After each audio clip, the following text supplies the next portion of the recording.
سالان كدب وين يسكت كوين أرضهم شركة وين يسكت كويني I think beesha geelad intii lagu hadlo yaani iska qoyni dadkii oo agaasimi shirkan dadkan iska kuweeri agaasimi daadiyay iyaan ka mahad eliyana tan kala oo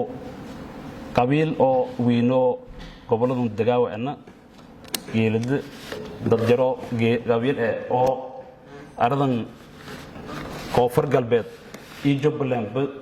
goboladan todobada gobol dagaawana matalaad kale matalaad yoona hadda am haysana way eed koona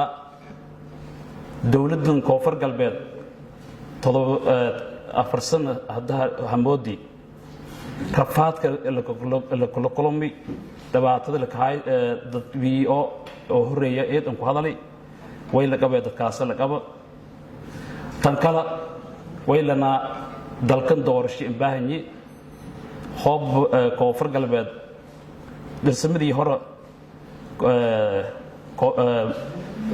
waqtigii mudahalaadkii hore dadkii oo roogiyahayni dadkii oo baarlamaanka dastuurka dalka dhagadaw dadkii wal ku ansaaya ka jarni muddadu aan ansahayni way haytay mudahalaadka 4 sano kadib dalka dastuur shay ma dheedsi oo madaxweynaha way hayeen 4 sano koonfur galbeed 4 sano lay wali 4 sano wala oo la ka sharoogi lan oo sharaf ka qabi misna mayl raay matalaad dhab ee haysadii mala lan kas dagaalama faday hoog wal malka haysado koro hoog wal mal iska maqooni koro wala way dadka shal xishoodahayn sharciga oo dadka ka heliyeen oo qoran quraan malka iska gadariyaan meel raay hadis iyo ayad quraan mal iska xukumaan dastuura dalka la keli dalka dastuur shay way hayaan 4 sano kadib halas doorday hayt markuu doorashadii waqtigii shal deeri dadka qanuuniga bilaaween wala la gadariyay qabiil mahayn qabiil mal iska xukumaan mal iska haysan lan qabiil xoog badan ma jaro on weylana waqtigii doorashadii wal deeri